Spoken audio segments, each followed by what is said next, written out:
오늘 이제 이번 부흥의 저녁 집회 마지막인데요. 하나님과 여러분 사이에 마음에 닫힌 것, 막힌 것, 담이 정말 완전히 무너지게 되기를 축복합니다. 저는 한 1시간 정도의 설교 시간인데 이 1시간 정도가 지나고 나면 한 9시 정도쯤 될 것 같으네요. 여러분 안에 모든 막힌 담이 다 무너졌구나. 그것을 여러분 스스로가 경험할 수 있게 되기를 원합니다. 또 그렇게 될 거라고 믿습니다. 주님이 그 일을 하실 것이기 때문에. 많은 분들이 하나님과 사이에 자기가 막힌 담이 있는 줄도 모르고 지냅니다. 그냥 열심히 교회 다니고 그리고 교회에서 하라고 하는 대로 그저 잘 지켜 행하면 그게 예수님을 잘 믿는 것, 그렇게 생각을 합니다. 근데 실제로 겉으로는 신앙생활을 열심히 하는데 마음은 영적으로 답답하고 너무나 메말라져 있는 그런 그리스도인들을 많이 봅니다.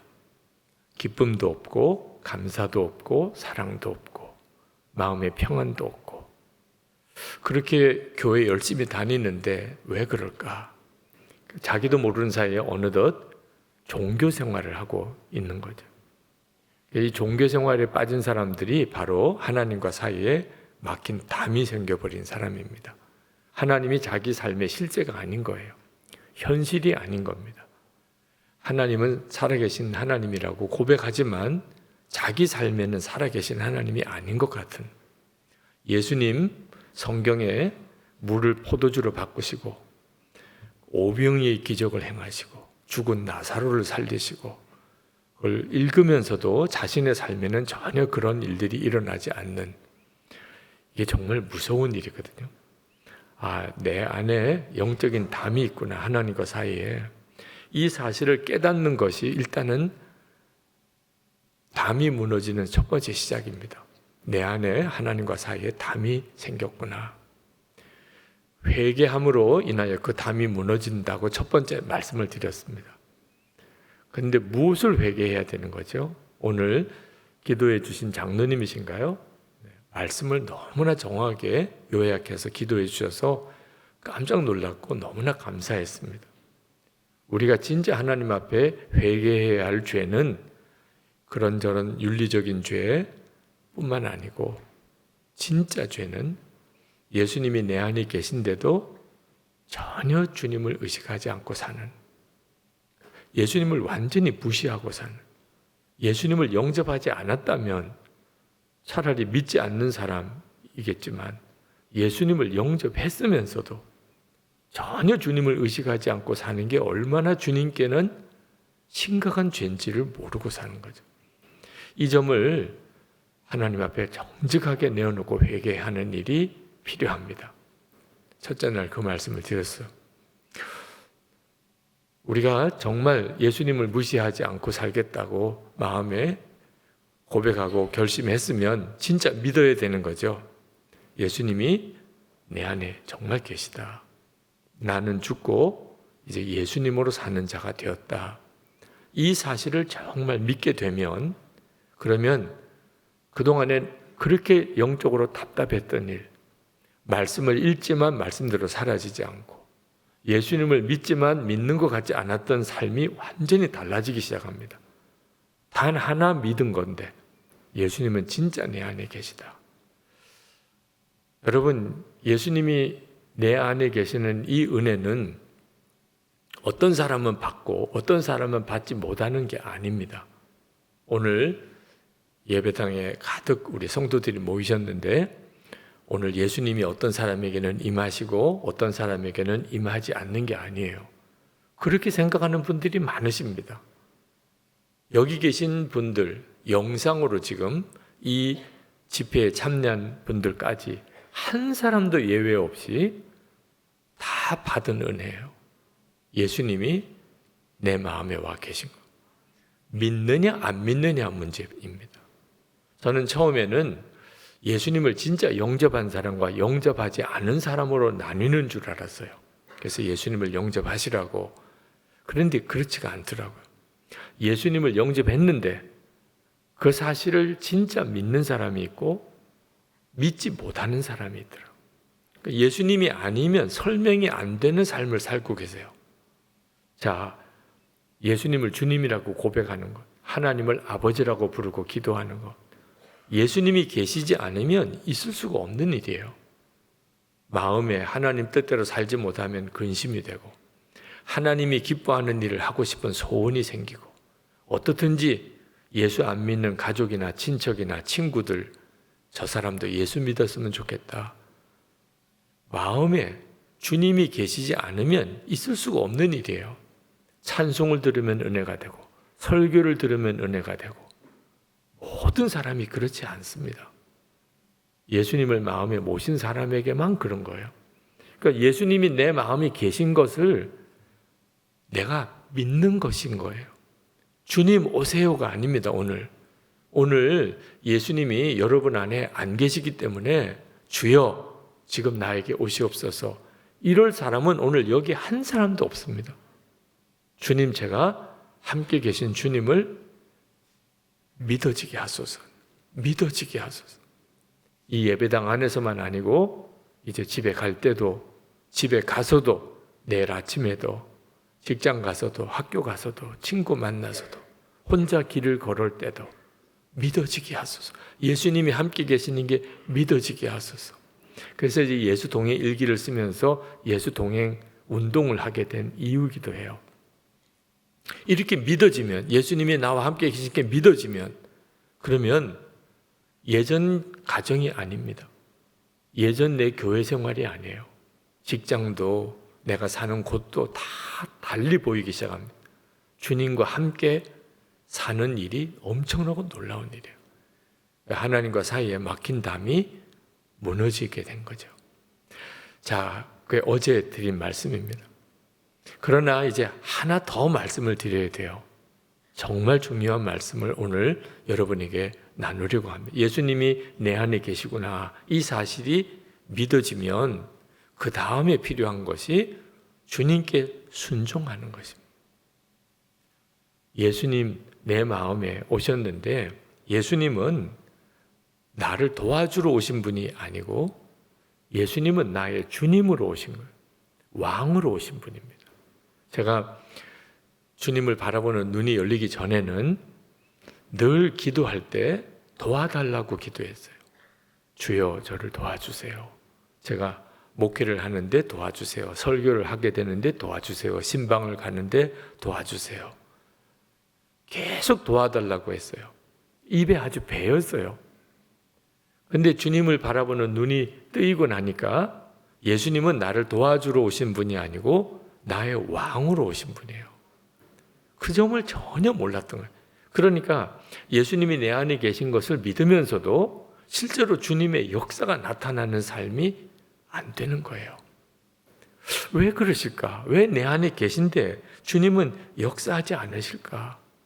왜 성령님은 내 안에 계신데 나는 성령 충만함을 누리지는 못하는 걸까?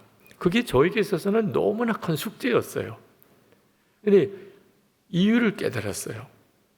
주님이 나와 함께 계시는 것만 믿을 게 아니고 거기 진짜 믿었다면 이제는 주님께 순종하고 가야 하는 거예요. 제가 주님께 순종하면 그때부터 제 안에 계신 주님의 역사가 내 삶 속에 나타나게 되는 거예요. 순종하지 않으면 주님이 나와 함께 계시는 것을 나도 잘 모르고 함께 사는 가족들도 모르고 교인들도 몰라요.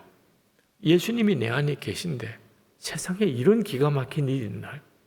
주님은 내 안에 분명히 계신데 주님이 아니면 있을 수 없는 삶을 지금 살고 있는 거예요. 오늘 저녁에도 이렇게 부흥에 오신 것이 예수님 아니시면 있을 수 없는 일이에요. 자, 그런데 그냥 부흥에만 나오는 그런 삶으로 만족할 수 있을까요? 예수님을 모시고 살면서도 주님의 역사가 나타나야 되잖아요.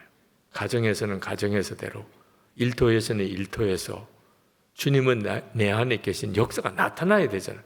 왜 역사를 안 해주실까? 역사를 안 하시는 게 아니고 못 하시는 거예요. 왜 못 하시죠? 순종하지 않으니까. 주님께 순종하지 않으니까. 사도행전 5장 32절 오늘 읽은 본문의 말씀에 우리는 이 일의 증인이요 하나님이 자기에게 순종하는 사람들에게 주신 성령도 그러하니라. 성령 충만을 다 우리가 원합니다. 우리 성결교회는 특히 성령의 충만함에 대한 갈망이 뜨거운 교회죠. 어떻게 하면 성령 충만하지요? 성령 충만함을 주시는 것은 주님이 더 원하시는 거예요. 그런데 왜 우리는 이렇게 집회를 할 때 성령의 충만함을 누리지 못하는 걸까요? 순종의 문제가 있었던 거예요.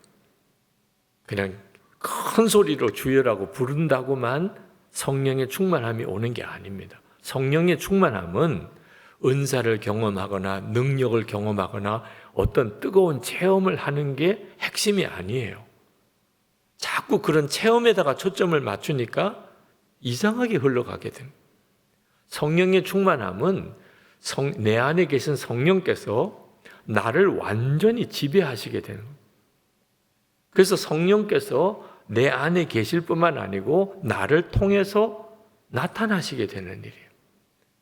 그걸 성령의 충만함이라고. 나도 알고 내 주변 사람들이 다 알아요. 저 사람이 성령 충만하구나. 그 말은 성령께서 그 사람을 통하여 나타나시게 된 거예요. 사람들이 다 알게 된 거예요. 그런데 어떻게 그렇게 될 수 있냐는 겁니다. 성령님께 순종함으로 드러나시게 되는 거예요. 성령 충만의 핵심은 순종에 있는 거예요.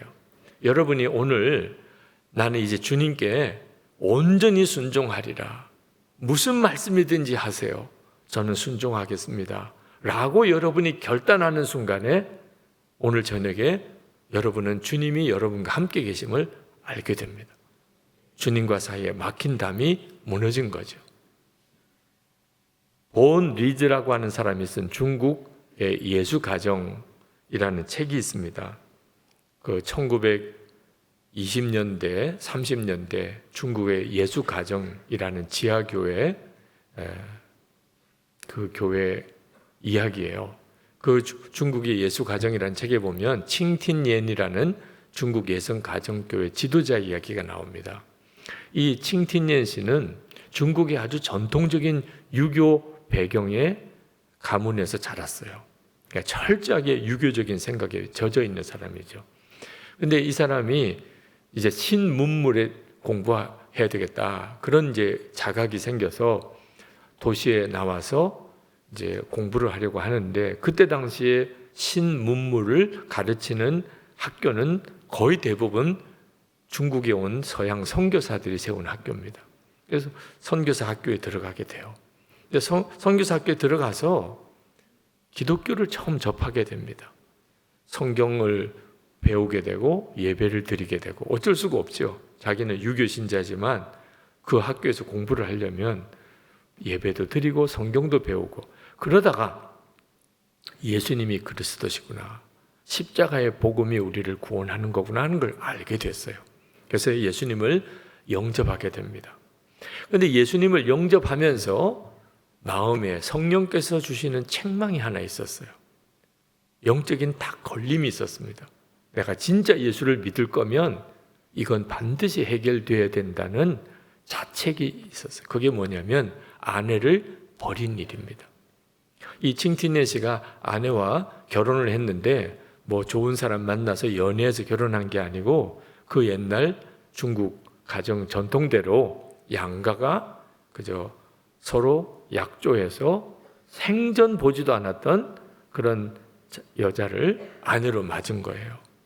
근데 얼마나 구식 여잔지 옛날 중국 여인들이 전족을 하고 그리고 도무지 말귀도 못 알아듣는 그런 여자와 결혼을 한 거예요. 근데 칭틴네 씨는 시대가 달라지는 것도 알았고 신문물도 공부해야 되겠다고 깨어 있어요. 생각이.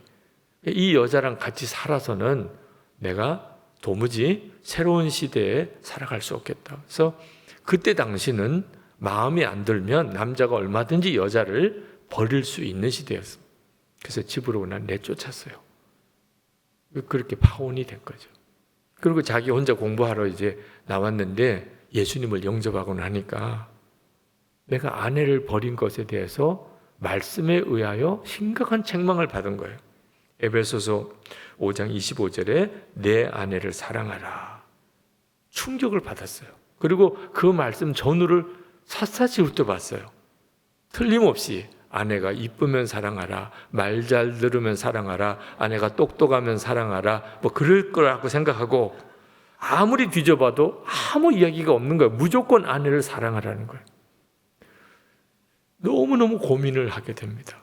내가 예수를 믿을 거면 이 말씀에 순종해야 되고, 이 말씀에 순종하지 않으면 예수 믿는 것이 아니게 되고, 결국은 이 칭티는 씨가 하나님 앞에 결단해요. 하나님, 제가 제 아내를 데려오겠습니다. 그리고는 이제 처가로 가요. 그리고 아내에게 용서를 구합니다. 그때 당시에 중국 남자로서는 있을 수 없는 일이에요. 당신을 버린 것을 용서해 주세요. 다시 내 아내가 되어주세요. 그 칭티네 씨의 아내는 사실 이게 무슨 일인가 싶은 거예요. 그래서 이제 집으로 가자고 했는데 24km가 떨어져 있어요. 이 칭티네 씨의 집과 그 처가 거리가 한 24km. 그때 당시는 뭐 교통수단도 없으니까 다 걸어 다니는. 이 24km를 가야 되는데 아내가 전족을 한 여자라 걸을 수가 없는 거예요. 날이 밝아서 뭐 가마를 타든지 뭐 말을 타든지 그런 도구를 이용하면 좋겠는데 칭티네 씨 마음에는 당장의 이 일을 실천하고 싶은 거예요. 아내를 데려오라. 당장 실천하고 싶어요. 근데 아내는 갈 수 있는 그런 몸이 아닙니다. 그때 칭티네 씨가 순종하는 결단을 합니다. 아내를 업어요. 그때 당시에 중국 남자가 아내를 업었다. 그건 정말 사람 취급을 못 받던 시절. 그런데 아내를 업어요. 예수님께서 하신 말씀에 순종하려고. 그리고 24km가 되는 길을 아내를 업고 갑니다. 1시간이라도 빨리 주님께 순종했다고 하는 고백을 드리고 싶어서. 그리고 24km의 길을 걸어서 집 문지방을 딱 넘어서는데 칭티네 씨와 그 아내에게 성령이 임해요. 그 마당에서 성령을 받아요, 두 사람이. 그리고 이 두 분이 중국의 예수가정 그 지하교회 아주 훌륭한 지도자가 돼요. 그 아내가 구식 여자, 성령 받기 전에 이야기예요. 성령 받고 난 다음에 얼마나 탁월한 리더가 됐는지. 왜 우리는 그렇게 약속하신 성령의 충만함을 누리고 살지 못하는 걸까? 여러분이 예수를 믿고도 왜 예수님은 역사를 안 해주시나? 그러면 여러분의 순종을 점검해 보셔야 돼요. 예수님이 진짜 여러분에게 왕이신가 하는 거예요. 우리는 예수님을 모시고 살지만 사실 정확하게 말하면 왕을 모시고 사는 거예요. 우리에게는 왕이 계세요. 내 안에. 그분은 나에게 명령하시는 분이에요. 나는 그 명령에 토를 달 수가 없는 사람이에요. 주님이 하라 그러면 하는 겁니다. 우리에게 할 수 있는 것은 완전한 순종밖에 없어요. 그런데 안타까운 것은 너무나 많은 그리스도인들이 예수님에게 완전한 순종을 드리지를 못하는 거예요. 여러분에게 한번 물어보겠습니다. 여러분은 예수님께서 여러분에게 무슨 명령을 하시든지 어떤 걸 요구하시든지 완전히 순종하실 마음이 준비되셨습니까? 그런 분이 계시네요. 정말 놀랍네요. 네. 자, 혹시 제가 그 대답하신 분, 아멘 하신 분을 무시하는 거 아닙니다. 혹시 아멘 훈련을 너무 잘 받으셨기 때문에 뭔가 좋은 말씀인 것 같다 그래가지고 그냥 아멘이 쑥 튀어나올 수도 혹시 있는 거예요. 네. 그래서 이건 굉장히 중요한 문제라 아주 심각한 문제예요. 아멘 하셨으면 그렇게 살아야 되는 겁니다. 완전히. 혹시라도 제가 충분한 설명을 드리지 못하고 질문을 했기 때문에 그냥 아멘 이렇게 나온 경우라면 취소할 기회를 드릴게요. 네. 왜냐하면 하나님이 이걸 진지하게 받으시면 이제 그분에게는 심각한 문제가 되는 거예요. 제가 드리는 질문의 내용은 이렇습니다. 하나님께서 가지고 있는 재산 다 바치라고 그래도, 목숨도 바치라고 그래도, 자식 바치라고 해도, 하여튼 하나님이 나에게 뭘 명령하시든지 간에 나는 무조건 순종합니다. 그렇게 준비가 되셨습니까?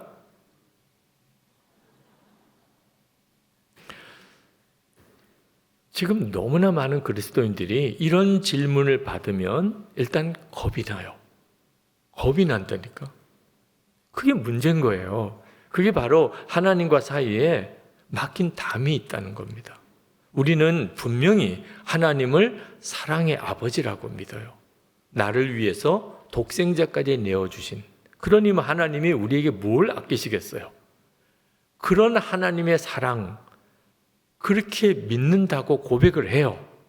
그런데 실제로 우리 마음의 깊은 곳에서 하나님에 대한 생각은, 하나님은 두려운 하나님, 까다로운 하나님, 무서운 하나님, 내 좋은 거 다 가져가신 하나님, 진짜 하기 어려운 것만 골라서 시키시는 하나님, 이렇게 생각한다는. 여러분이 믿는 하나님은 진짜 어떤 하나님이신가요? 아니, 하나님은 너무나 좋으신 하나님이에요. 나에게 독생자까지 주신 하나님이에요.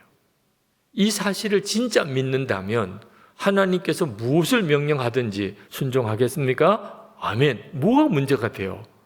하나님이 내게 말씀하시면 다 나에게 유익한 거죠.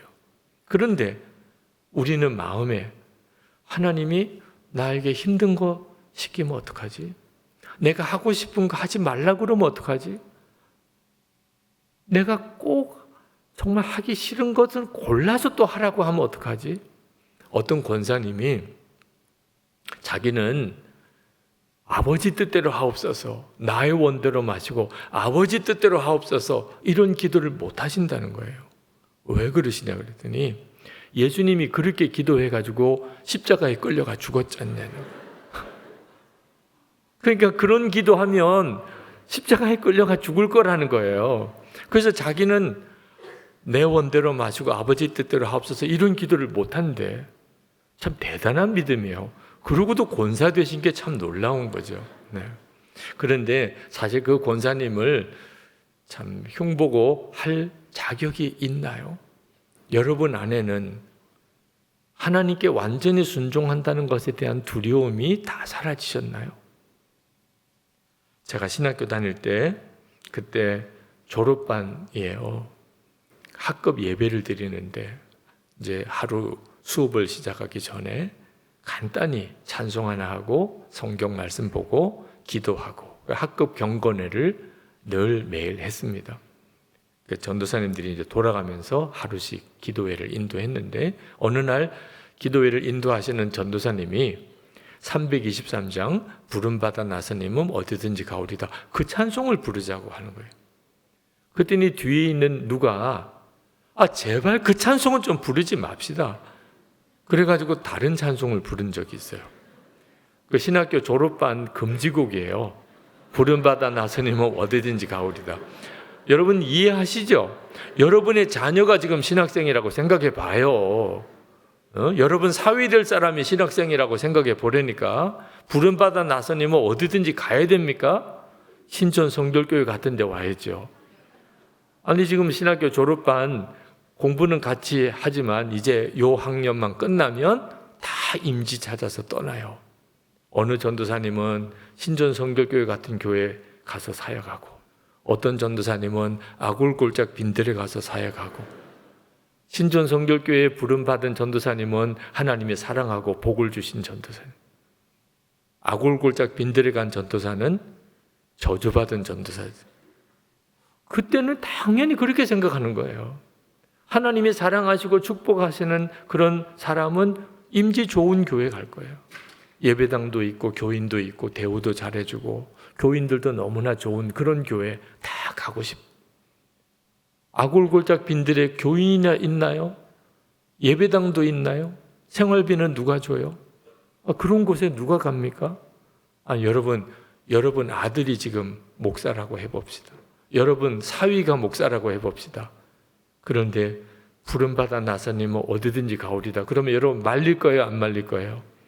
아니, 아골골짝은 가지 말아야지. 조금만 더 기도해봐. 신전 성결교회에서 연락 올 거야. 여러분은 안 그러시겠어요? 진짜 그런 마음이 들으니까. 그때 저라도 무슨 말씀을 그렇게 하시느냐.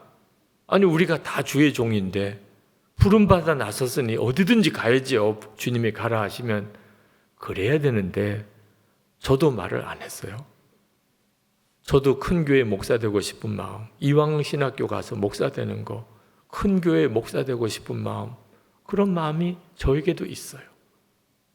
주님 뜻대로 예수님 한 분이면 충분하다. 그 말은 무슨 뜻인가? 무지 고생하는 삶을 산다. 꼭 그렇게 연결이 되는 거예요.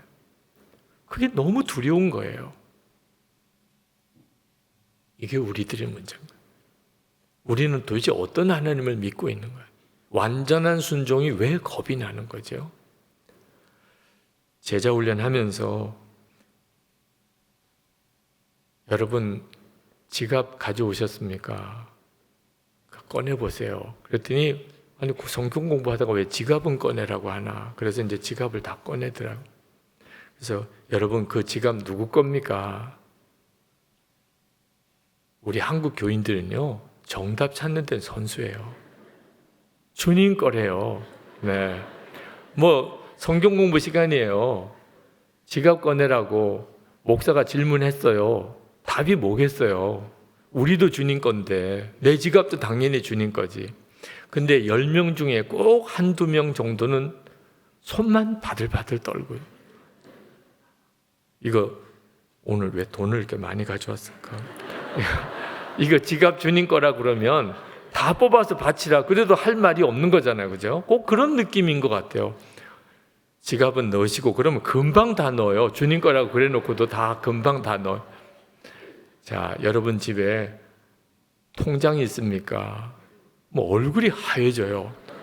지갑하고 통장하고는 또 다른가 봐. 통장은 누구 겁니까?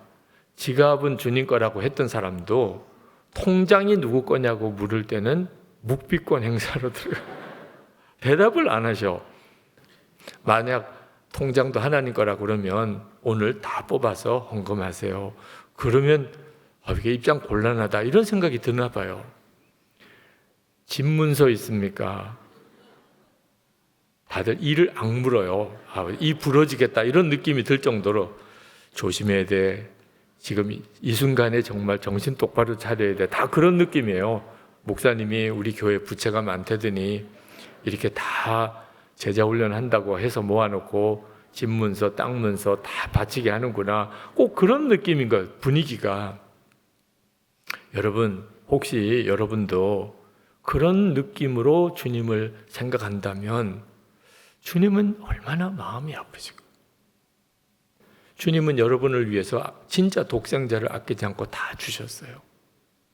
그분이 하나님이세요. 근데 하나님께서 여러분에게 내 통장이 누구 거냐, 내 집문서는 누구 거냐 그렇게 물으실 때 여러분의 마음이 경직이 되고 만약에 그게 두렵다면 우리 주님은 어떤 마음이실까? 그래도 목사님 그게 어떤 돈인데 내가 어떻게 모은 건데 내가 앞으로 살아가려면 그거 없이는 안 되는데 그걸 어떻게 다 하나님께 바쳐요? 충분히 그 점에 이해가 돼요. 그런데 아셔야 돼요. 하나님이 가져가시려고 물으신 게 아니라는 거예요. 통장 누구 거냐? 주님 겁니다. 그러면 바쳐. 집문서 누구 거냐? 이것도 주님 겁니다. 그러면 바쳐. 이러시려고 물으신 게 아니에요. 하나님은 우리에게 뭘 이렇게 그거 나에게 줄 수 있냐? 예, 그러면 가져가시고 안 돼요. 하나님 이건 손대지 마세요. 그러면 또 못 가져가시고.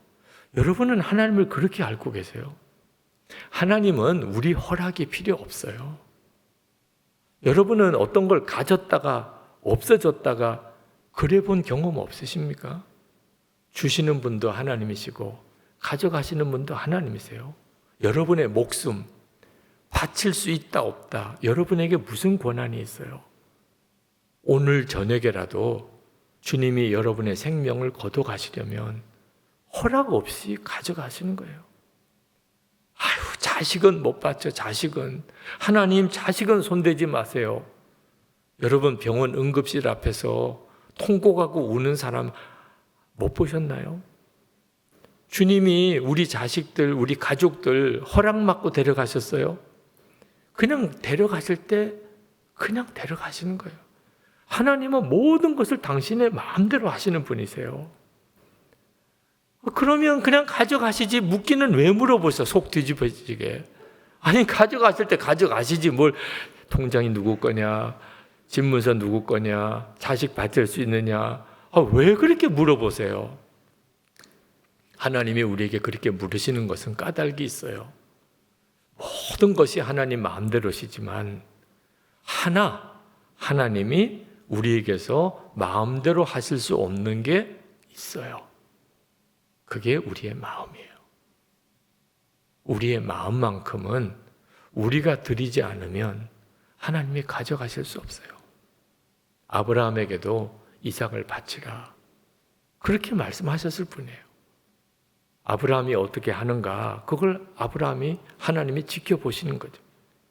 이삭도 바치려고 진짜 하니까 하나님이 오히려 막으셨어요. 다 급하게 아브라함의 손을 붙잡으셨어요. 하나님은 우리 것을 필요하신 하나님이 아니세요.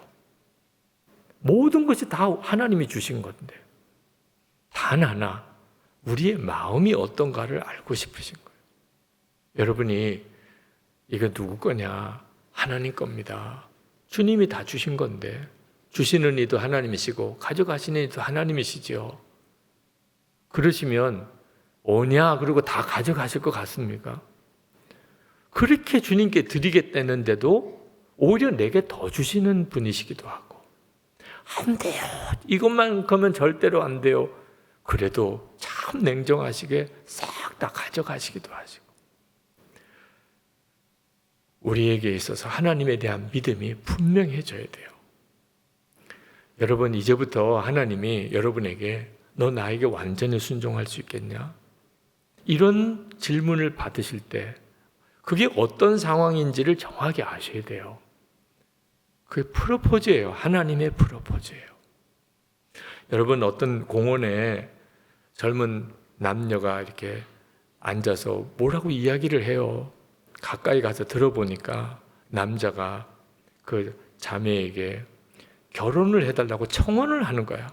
나와 결혼해줘. 자, 그런 이야기를 들었다고 합시다. 그럴 때 여러분 어떤 느낌이에요? 진짜 무섭다. 진짜 날강도네. 이렇게 잔인할 수가 있어. 그런 느낌이에요. 분위기가 너무 좋아.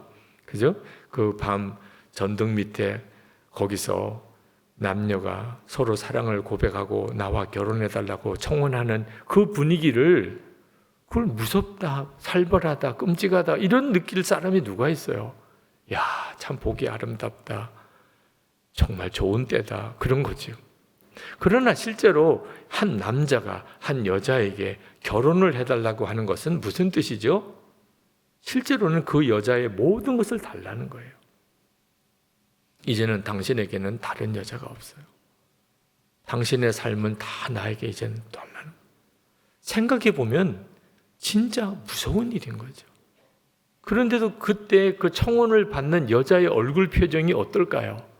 정말 황홀한 거죠. 사랑하는 사람들끼리라면. 그래서 다 결혼하셨잖아요. 그렇죠? 몰라요 그러면서 다 결혼하셨잖아요. 그렇죠? 청혼 받았을 때 그게 그렇게 마음에 떨리고 그렇게 너무 좋고, 그래서 한 남자에게 내 인생을 다 맡기고 결혼들 하셨잖아요. 근데 결혼하고 난 다음에 어땠어요? 제정신이 아니었나 봐. 내가 그때 제정신이 아니었나 봐. 그때 내가 정신 차렸어야 되는데. 혹시 그런 느낌이신 분도 있으실 거예요. 그래도 진짜 우리가 어떻게 사람을 믿을 수 있어요? 행복하게 해주겠다고, 당신 손에 물 안 묻히게 해주겠다고, 당신 눈에 절대로 눈물 흘리는 일이 없게 해주겠다고, 그렇게 약속한다고 그게 이루어질 수 있는 것도 아니잖아요. 마음은 그렇다 하더라도 능력이 없는 게 사람이잖아요. 그런데도 청혼을 받으면 그렇게 좋았는데, 아니 하나님이야말로 진짜 약속을 지킬 수 있는 분, 나를 책임져 줄 수 있는 분, 그 하나님이 우리의 모든 것을 요구하시는 거예요. 결혼해달라는 거예요. 나와 결혼하자. 그런데 왜 그거는 부담된다고 이야기하는 거예요? 하나님 왜 이러세요? 아니 교회는 나갈게요. 왜 완전한 순종을 요구하세요? 아니 이건 너무 심해요. 11조까지는 내가 드릴게요. 선교원금, 이번에 건축원금도 제가 드리기는 할게요. 근데 이건 절대로 손대지 마세요. 이거는 내 노후 자금이요. 아니 하나님과 사이에는 왜 이런 식으로 거래를 하려고 하죠? 눈이 안 뜨이는 거예요. 앤드류 모레이가 부활의 주와 함께하라 그 책에서 어느 날 아침에 하나님께서 물으시더래요. 너에게 있어서 나는 어떤 존재냐 그렇게 물으시더래요. 그래서 앤드류 모레이가 대답을 했답니다. 주님은 저에게 늘 첫째이십니다. 자기는 정말 대답을 잘했다고 생각했어요. 늘 하나님이 당신에게 첫째니까. 근데 하나님께서 기뻐하시는 것 같지 않더래요. 하루 종일 고민이 되었어요. 내가 무슨 대답을 잘못했을까?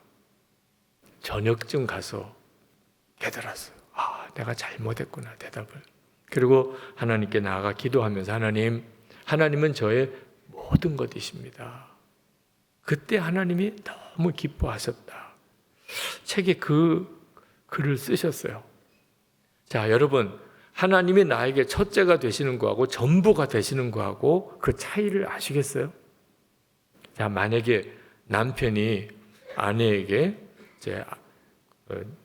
아내가 남편에게 물었다고 합시다. 여보, 나는 당신에게 어떤 존재예요? 남편이 당신은 언제나 첫째야, 나에게. 그러면 기분이 좋으실까요? 내가 첫째래. 이 사람에게 항상 나는 첫째래. 미스킴은 둘째고 미쓰리는 셋째고. 좋기도 하겠어요, 그죠? 난 첫째래, 늘 첫째래. 말도 안 되는 거예요. 사랑하는 사람들끼리에는요, 첫째, 둘째가 없어요. 그게 사랑하는 사람들 사이의 관계예요. 모든 것이죠. 하나님은 우리에게 그러셨다니까요. 독생자까지 내어주시면서까지 우리를 사랑하셨다는 거예요. 우리에게 하나님은 우리가 하나님에게 있어서 첫째, 둘째, 셋째 개념이 없어요. 모든 것이라니까. 그러셨기 때문에 우리에게도 모든 것을 원하시는 거예요. 하나님과 사랑의 관계 속에 들어가자는 거예요. 오늘 이 시간에 내가 그동안에 하나님에 대해서 두려워하는 마음이 있어. 순종하면 고생하지 않을까? 하나님께 순종하겠다고 하면 내 좋은 거 뺏기지 않을까? 진짜 하고 싶지 않은 거 하라고 하지 않을까? 여러분, 이런 생각을 하면서 순종에 대한 결단을 못 하신 분들, 그게 벽이에요. 그래서 주님은 역사를 못 하시고 계셨던 거예요. 안 하시는 게 아니에요. 내가 순종함으로 반응을 하지 않으니 예수님은 내 삶의 왕이 아니신 거죠. 저는 신학교 졸업할 때 아까 말씀드린 것처럼 아골골짝 빈들에 도무지 못 가겠다. 그때 그 느낌이었어요. 이왕이면 좋은 교회에 갔으면 좋겠다. 그런 수준이었어요. 근데 하나님은 그런 제 마음을 계속 추적하셨어요. 제가 대학원 공부할 때입니다. 이제 4분의 3학기 마치고 이제 마지막 논문 학기가 남았어요. 근데 그때 제가 부목사로 있었고 교구 담당을 하고 있었습니다. 교회에서는 허락을 해주셔서 대학원 공부는 하고는 있었지만 교구 신방도 해야 되고 대학원 논문도 써야 되고 둘 다를 하기가 참 어렵더라고요. 그래서 하나님께 기도했어요. 하나님, 이제 논문만 쓰면 이제 대학원 공부가 끝납니다. 이번 학기도 신방도 잘하고 논문도 잘 쓸 수 있게 주여 도와주시옵소서. 그렇게 기도했어요. 근데 어느 날 새벽에 주님이 저에게 말씀하시는 것 같아요. 너 왜 고민하냐? 신방도 해야 되고 논문도 써야 되고 그거 힘들면 그럼 대학원 석사 학위를 내게 바치면 되잖아. 벌떡 일어나서 나왔어요. 이건 응답이 아니잖아요. 둘 다 잘하게 해달라고 그러면 둘 다 잘하게 해주셔야 응답이지. 하나 포기하라고 그러면 이게 무슨 응답이에요? 근데 내내 그 말씀이 제 마음속에 계속 내 마음속에 떠도는 거예요. 너 대학원 공부 다 했잖아.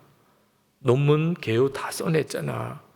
논문 준비 이제 쓰기만 하면 다 되는 거잖아. 남은 거는 학위 하나 남은 건데 그거 포기하면 그러면 너 신방 열심히 하고 교구 목회 열심히 할 수 있잖아. 너 그거 나에게 바치라. 제가 목사가 되고 주의 종이라고 하면서도 하나님께 뭘 바친 게 없더라고요. 그 말씀을 듣고 보니까 다 주님께 달라고만 했고 받은 것만 있지 주의 종이면서도 바친 게 없어요. 근데 하나님이 나에게 대학원 석사학위를 바치라는데 내가 왜 이렇게 고민이 되나? 아버님에게 의논을 드렸어요. 아버님, 하나님이 대학원 포기하렵니다. 아버님이 막 펄쩍 뛰시는 거예요.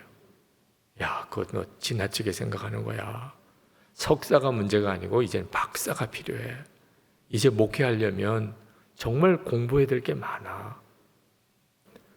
저는 공부하는 게 문제라고 생각하는 게 아니에요. 그날 제 마음속에 나도 모르는 사이에 하나님 말고 더 의지하는 게 있다는 것이 이게 하나님 앞에 이렇게 드러난 것 같은 느낌이었어요. 근데 마음이 안 잡히는 거예요. 대학원 졸업도 못한 목사, 앞으로 어느 교회 가서 목회할 수 있어요? 토요일이면 등록 마감 날입니다. 근데 금요 저녁 철야기도회 시간에 교회 가서 철야기도를 드려야 되는데 온몸에 열이 나는 거예요. 그 자리에 누웠어요. 철야기도도 못 나가고. 너무 고민이 돼서 그런지 열병이 막 엄청난 열병이 나는 거예요. 철야 예배가 진행되는 것을 듣고 그냥 누워만 있을 수 없어서 이불 위에 무릎을 꿇었어요. 기도를 해야 되겠다. 근데 기도가 안 나와요. 입을 열 수가 없어요. 하나님께서는 저에게 석사학위 바치겠습니다. 그 말이 나오기를 기다리시는 것 같아요. 그런데 그 말을 할 수가 없는 거예요. 너무너무 힘들어요. 그러나 숨이 막히는 것 같아요. 하나님이 바로 내 면전에서 저를 보고 계신 것 같아요. 그래서 주여라고 입을 여는 순간에 나도 모르게 석사학위를 바치겠습니다. 그렇게 그냥 토해내고 꼬꾸라졌어요. 이불에 꼬꾸라져서 울었어요. 그 고백을 하지 않으면 죽을 것 같은 거예요. 이불을 쥐어 뜯으면서 울었어요. 지금 생각하면 너무 창피한 일이에요. 그게 그렇게 울 일인가 싶은데 그때는 이제는 내 목회는 이렇게 끝나나 보다.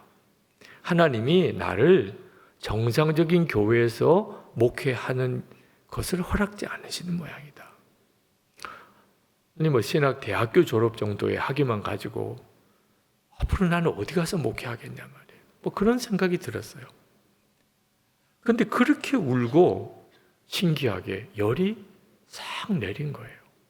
그렇게 열이 나서 교회도 못 나가겠더니 그러면서 마음에 잘했다 그런 생각이 들어요. 하나님께서 저에게 주신 말씀 같았어요. 그래서 그 다음날 학교 가서 자퇴를 했습니다. 학교에서는 무슨 일이냐, 이제 논문만 써내면 졸업인데 설명을 할 방법이 없었어요. 그냥 사정이 있어서 제가 자퇴를 해야 됩니다. 그래서 이제 자퇴를 하고 저는 더 이상 이제 석사학위도 없는 목사예요. 그러니까 당연히 유학도 못 가게 된 거죠. 그런데 부산에 있는 가장 역사가 오래된 감리교회에서 담임 목사님이 예배당 건축 끝나시고 갑자기 돌아가신 그 교회에서 청빙이 왔어요. 처음에는 그 교회에서 담임자 조건이 나이는 40 이상, 대학원 졸업 이상, 그게 이제 기본적인 조건인데 저는 나이도 34살에 대학원 졸업도 못했잖아요. 근데 저를 담임자로 청빙을 하신 거예요. 이거 참 저는 목회할 길이 안 열릴 거라고 생각했는데 전혀 뜻밖인 거죠.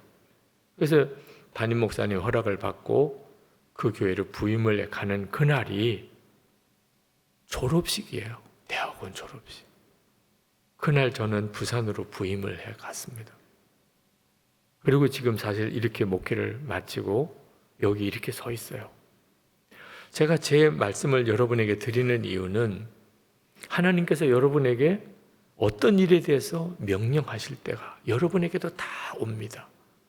여러분의 삶 속에 다양한 방법으로 여러분 안에 주님이 정말 계시다면 가만히 지켜보려고 계신 거 아니에요. 여러분의 삶을 이끄시려고 오신 거예요. 주님으로서, 왕으로서. 그때 여러분이 무조건 순종인 거예요. 예수님을 영접했으면, 그러면 주님과 사이에 담이 없습니다. 그리고 하나님은 여러분에게 하시고 싶은 엄청난 일을 다 하실 수 있어요. 근데 안 돼요, 주님. 못하겠어요, 주님.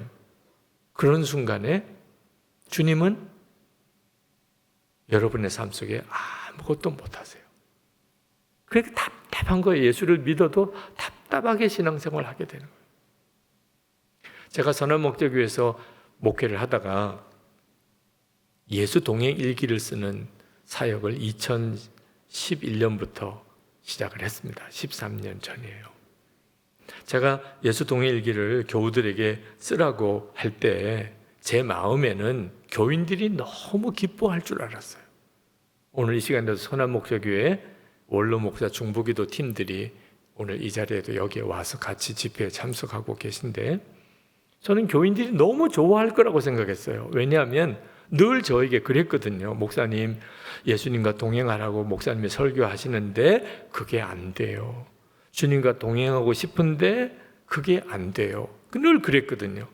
그래서 예수님과 동행하는 방법을 찾은 거예요. 매일 일기를 쓰고 그리고 그것을 다른 교인들하고 같이 나눈 방에서 일기를 나누며 살아보세요. 그러면 주님과 동행하는 눈이 뜨이게 될 겁니다. 교인들이 그렇게 좋은 방법이 있었군요. 목사님 너무너무 감사해요. 그럴 줄 알았다니까 저는. 근데 일기를 쓰시라고 보냈더니 그때부터 반응이 얼마나 쌀쌀한지 일기? 무슨 생뚱같은 일기를 쓰라는 거야. 그것도 다른 사람과 일기를 나누라고. 교인들의 반응이 너무 차가운 거예요. 순간에 내가 이게 뭘 큰 실수를 했구나 이런 생각이 들 정도. 부목사님들하고 우리 일기를 같이 씁시다. 부목사님들이 교회를 떠나야 되나 이런 생각을 하는 것 같아요. 담임 목사님하고 일기를 같이 쓰다니 이건 말도 안 돼. 그러시는 것 같아요.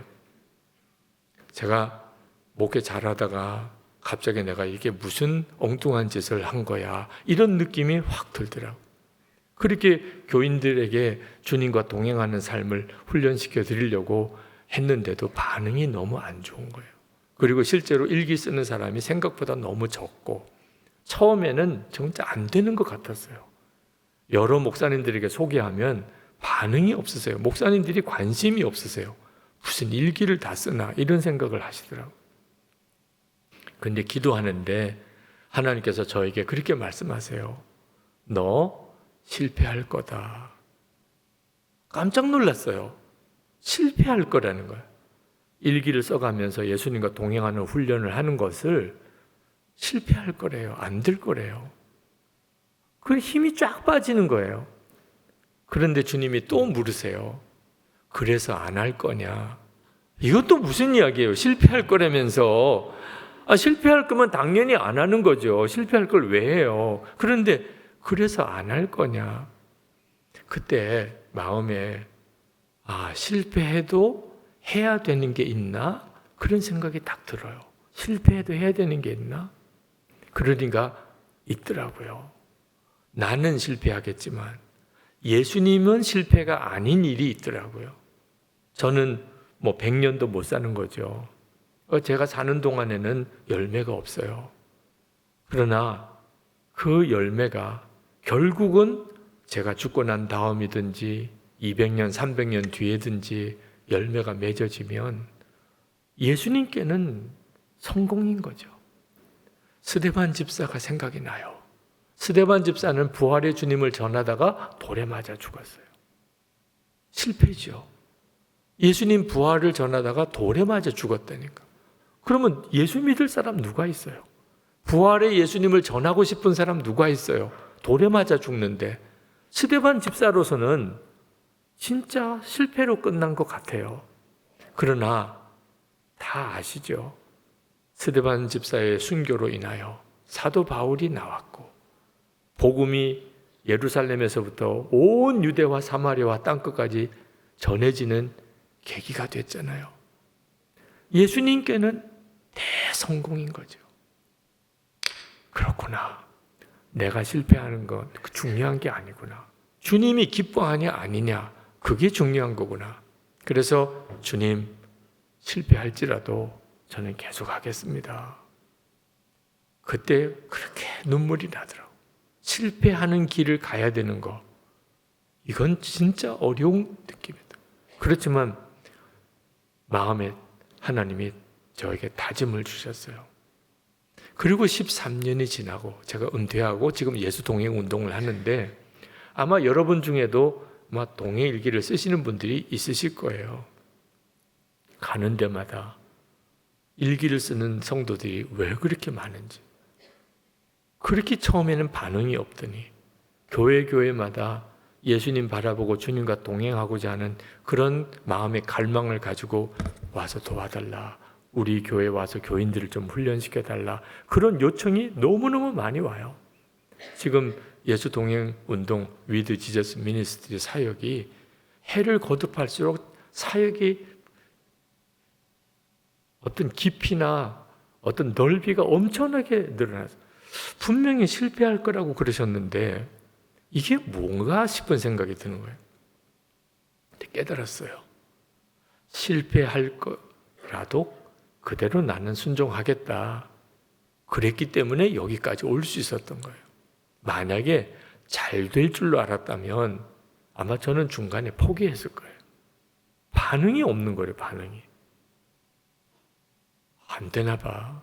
목사님들하고 세미나 하면 100명 모이면 1명, 2명 정도 쓸까?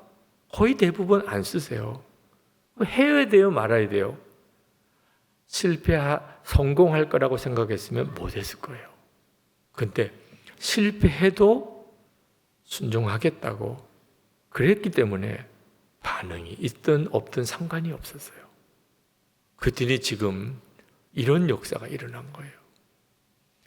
사랑하는 우리 신천 성결교회 교우 여러분, 그리고 오늘 저녁에 이 집회에 오신 분 여러분, 성령의 충만함은 우리보다 주님이 더 원하세요. 성령 충만함 없이는 우리가 예수님을 믿을 수 없음을 주님이 아세요.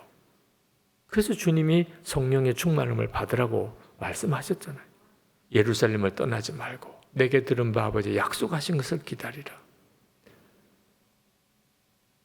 열쇠가 있어요. 우리가 해야 될 일이 있어요. 우리는 예수님을 왕으로 영접한 거라는 걸 잊으면 안 돼요. 내게 오신 예수님은 나의 왕이세요. 내 인생 전체를 책임 맡으실 분이에요. 그러면 주님의 역사가 반드시 나타나요. 나는 죽고 이제는 예수로 사는 거예요. 주님 말씀하시면 나는 무조건 순종해요. 이것이 지혜예요. 이것이 여러분이 승리하는 길이에요. 자, 오늘 저녁 이제 여러분에게 주님과의 관계의 열쇠가 여러분에게 있어요. 주님은 여러분에게 오셨어요, 이미. 주님이 하실 수 있는 일은 다 하신 거라니까. 오늘 여러분에게 주님이 어떻게 더 역사하실 수 있는 게 뭐 있겠어요? 여러분 안에 오셨는데 이젠 여러분의 반응이 있어야 하는 거예요. 저는 주님 말씀하시면 무조건 순종입니다. 그럴 수 있겠습니까? 그 고백을 드릴 수 있겠습니까? 제가 이제는 진짜 예수님으로 살고 싶습니다. 예수님 나의 생명이고 내 왕이 되시는 그 삶을 내가 살고 싶습니다. 주여 저를 도와주세요. 제가 정말 주님으로 살고 싶습니다. 이제는 하나님과 사이에 막힌 담이 다 무너지는 삶, 진짜 살아계신 하나님을 믿고 성경에 있는 그 내용이 내 삶 속에 그대로 이루어지는 그 삶을 내가 살고 싶습니다. 우리 신촌 성결교회가 한국교회 위기인 건 다 아시죠? 누가 살려낼 겁니까? 한국교회를 누가 살려낼 겁니까? 이 서울의 가장 중심, 정말 내노라는 대학들이 있는 이 한복판에 있는 신촌 성결교회, 하나님의 임재가 이 교회에 가득한, 그러면 폭발력이 있는 거예요. 근데 그런 역사가 어떻게 일어날 수 있는 겁니까? 여러분들이 주님께 완전히 순종을 결단할 수 있을 때, 그때부터 주님은 이제 일하기 시작. 여러분이 정말 순종할 거라 결단하고, 깨달으면 순종하고, 깨달으면 순종하면 하나님은 이 교회를 살리는 것뿐만 아니고 한국 교회를 살려내실 거예요. 우리 기도하는 시간을 좀 가졌으면 좋겠습니다.